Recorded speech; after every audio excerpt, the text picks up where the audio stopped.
ሰዎች ስለገመቱን የሚበላሽ ማንነት የለም አለ። እግዚአብሔር ብቻ የሚያውቀው ማንነታችን ላይ ነው መጨነቅ። እግዚአብሔር የሚያውቀው ማንነታችን ላይ እንጨነቅ፣ እንስራበት። ሰዎች ስለሚሉት ጉዳይ ግን ሰዎች አሉም አላሉም የሚፈጠርም የሚጨመርም የሚቀነስም ማንነትም ክብርም የለም። እንደዚህ ብሎ ማሰብ ሰው እንደመሰለው ያስባል። እንደመሰለው ነው የሚያስበው። ወሬ ሰምቶ ያስባል፣ እንደለመደው ያስባል፣ እንደ ቀድሞ እውቀቱ ያስባል፣ በመንፈሳዊ መጠኑ ልክ ያስባል፣ በእድሜው ልክ ያስባል። ሰው እንዳቅሙ ነው የሚያስበው። እንዳቅሙ ያስባል። ግን የሚያስበው በዚህ መጠን ነው ማለት ነው። በቃ እንደዚህ ብሎ ማሰብ ነው። ከቃሉ ጋር ናችሁ። እግዚአብሔር ከሁላችን ጋር ይሁን። ትዕግስት ባለ ምን ማለት ነው? ጸዊረ ነገር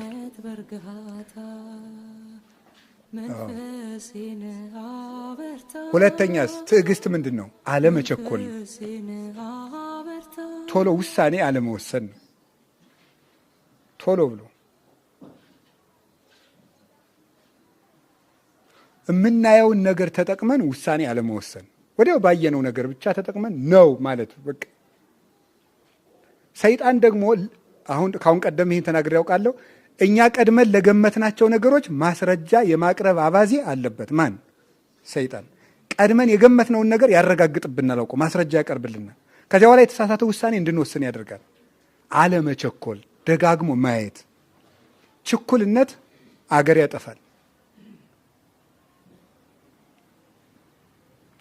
አላችሁ? መቆየት ማለት ነው መታገስ ማለት። መታገስ ማለት መቆየት፣ ረጋ ማለት፣ አድረን እንየው ማለት። መታገስ መልካም ነው። ለምሳሌ ይውላችሁ መታገስ ብዙ አይነት ነው። ለምሳሌ አንድ ችግር ተሸክመ ነው ኑረን መፍትሄ በምናገኝበት ቀን የማይረባ ውሳኔ ልንወስን እንችላለን።